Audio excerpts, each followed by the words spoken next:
Halo, jumpa lagi sahabatku semuanya di channel Yesaya 07. Menyapa kembali teman-teman semuanya yang tentunya dalam mempersiapkan orientasi P3K di tahun 2024 ini.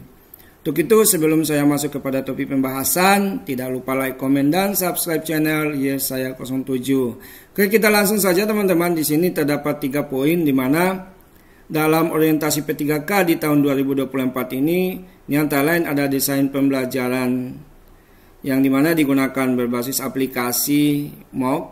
Selanjutnya adalah alur MOOC. Dan yang ketiga adalah ketentuan evaluasi akademik. Sekali lagi ada desain pembelajaran, ada alur, dan tentunya di poin yang ketiga adalah ketentuan evaluasi akademik. Kita langsung saja apa saja yang masuk pada desain pembelajaran. Di mana desain pembelajaran kali ini kita lihat ada 4 hal yang masuk pada desain pembelajaran. Yang pertama adalah tentunya kita menyediakan yang namanya nomor induk pegawai calon P3K yang nantinya akan digunakan pada aplikasi nantinya. Ini orientasi ini teman-teman semuanya, sahabatku, ini semuanya yang kita lakukan nantinya ini berbasis aplikasi. Yang kedua adalah tentunya di dalam aplikasi ini tersedia tentang materi kebijakan. Ini poin yang kedua, setelah kita masuk pada aplikasi ini tersedia tentang materi kebijakan.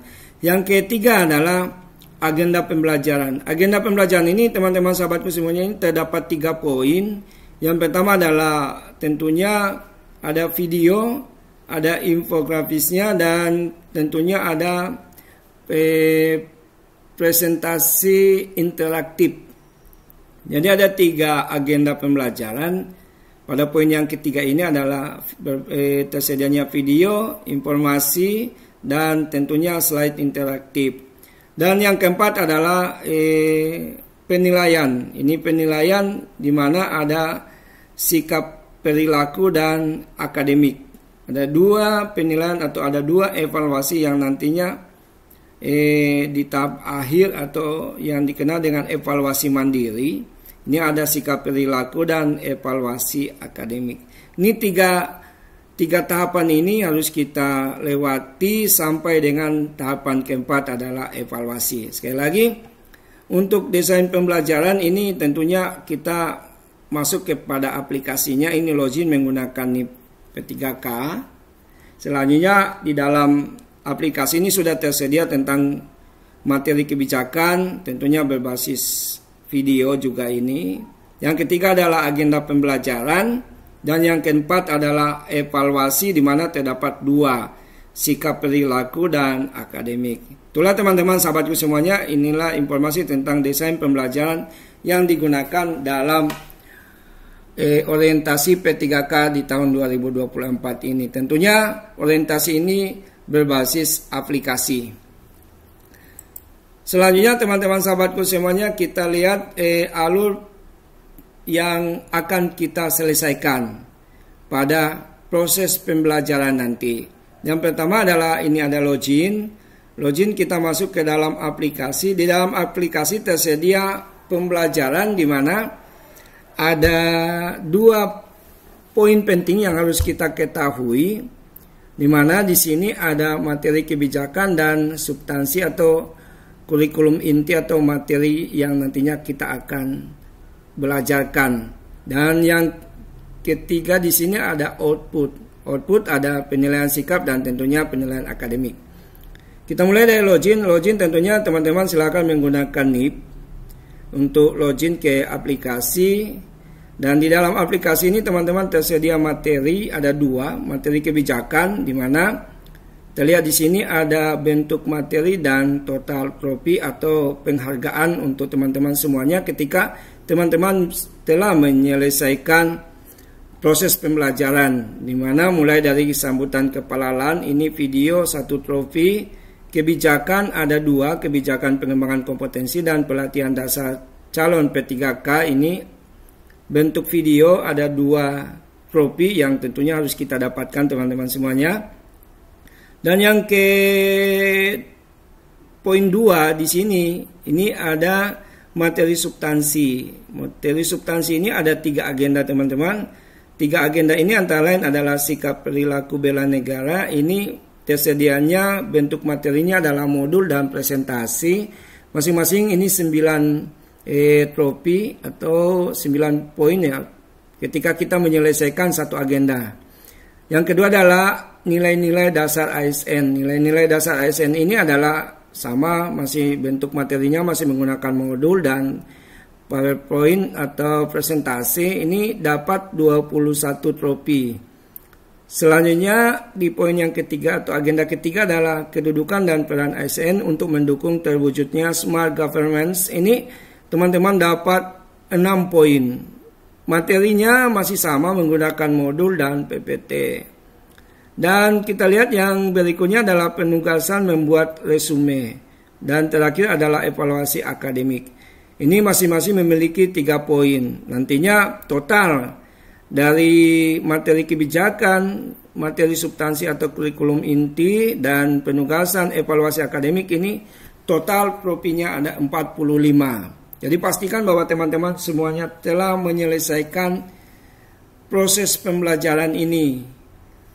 Jangan sampai kita melewati setiap tahapan. Pastikan bahwa setiap tahapan ini terselesaikan dan kita akan mendapatkan masing-masing tropi di setiap tahapan. Mulai dari materi kebijakan ada sambutan kepala LAN, kebijakan, agenda 1, agenda 2, dan agenda 3. Semuanya ini harus terselesaikan sampai dengan penugasan tentunya membuat resume atau kesimpulan dari materi yang kita belajarkan. Yang terakhir adalah evaluasi akademik. Evaluasi akademik ini dengan tujuan adalah mengukur kemampuan atau kompetensi kita sebagai peserta atau calon P3K yang tentunya telah melakukan proses pembelajaran. Selanjutnya nantinya kita akan mendapatkan output. Outputnya apa? Ada 2 outputnya di sini. Antara lain ada penilaian sikap dan perilaku ini melalui tropi atau bintang yang tentunya akan diinformasikan pada aplikasi nantinya. Yang kedua adalah output kedua adalah penilaian akademik melalui evaluasi akademik. Tentunya ini akan tampil ketika proses pengunggahan resume pembelajaran ini telah selesai diunggah. Selanjutnya juga ketika evaluasi akademik itu telah selesai dituntaskan, maka akan muncul bentuk tropi atau bintang nantinya. Oke, ini teman-teman informasi tentang alur atau suatu tahapan yang ada pada orientasi P3K tahun 2024 ini. Sekali lagi kita harus login di dalamnya, nantinya masuk ke dalam aplikasi ini mendapatkan informasi tentang materi kebijakan dan substansi, ada penugasan membuat resume dan evaluasi akademik. Nantinya totalnya sekali lagi ada 45 tropi yang harus kita kumpulkan teman-teman. Selanjutnya yang berikutnya adalah output. Output di sini ada 2, penilaian sikap dan perilaku, dan yang kedua adalah penilaian akademik melalui evaluasi akademik. Ini masing-masing nantinya akan diinformasikan melalui suatu tropi, dalam bentuk tropi ataupun dalam bentuk bintang nantinya. Selanjutnya teman-teman sahabatku semuanya, ini ada ketentuan evaluasi akademik. Ketentuan evaluasi akademik ini tentunya ada 5 poin yang harus kita perhatikan baik-baik teman-teman. Ini poin pertama adalah peserta wajib lulus evaluasi akademik. Ini poin paling utama. Ini pastikan bahwa kita semua lulus. Mudah-mudahan kita semua lulus dalam tahapan atau proses pembelajaran yang tentunya berbasis aplikasi. Yang kedua adalah peserta melaksanakan evaluasi 1 sampai dengan 3 kali atau berulang. Tentunya memperoleh skor maksimal 100. Peserta melaksanakan evaluasi 4 sampai dengan 5 kali, ini dapat memperoleh skor maksimal 90,01. Selanjutnya yang keempat adalah peserta melaksanakan evaluasi 6 kali dapat memperoleh skor maksimal 80,01. Dan poin kelima adalah peserta melaksanakan evaluasi lebih dari 6 kali dapat memperoleh skor maksimal 70,01. Ini ketentuan evaluasi akademik yang nantinya teman-teman harus ketahui dalam melaksanakan orientasi P3K di tahun 2024 ini. Jadi sekali lagi, ketentuan inilah yang harus kita ketahui sebelum kita akan menyelesaikan proses atau tahapan pembelajaran nanti. Untuk proses pembelajaran nanti ini tentunya teman-teman ini berbasis aplikasi. Oke, itu teman-teman sahabatku semuanya, 3 hal penting yang harus kita ketahui sebelum kita akan mengikuti orientasi P3K di tahun 2024 ini. Yang pertama adalah tentunya kita harus ketahui desain pembelajarannya. Selanjutnya ada alur dari pembelajaran yang akan kita lakukan. Dan terakhir adalah ketentuan evaluasi akademik. 3 hal ini teman-teman pastikan bahwa teman-teman sudah membaca dan sudah memahami untuk kita persiapkan pada orientasi P3K di tahun 2024 ini. Itu teman-teman, informasi ini semoga bermanfaat untuk kita semua. Sekali lagi tidak lupa like, komen, dan subscribe channel saya 07. Semoga informasi ini bermanfaat untuk kita semua. Tetap semangat dan salam sukses. Tentunya kita selalu memiliki akhlak berorientasi pelayanan, akuntabel, kompeten, harmonis, loyal, adaptif, dan kolaboratif. Itulah bagian dari diri kita sebagai ASN. Tetap semangat, bangga melayani bangsa.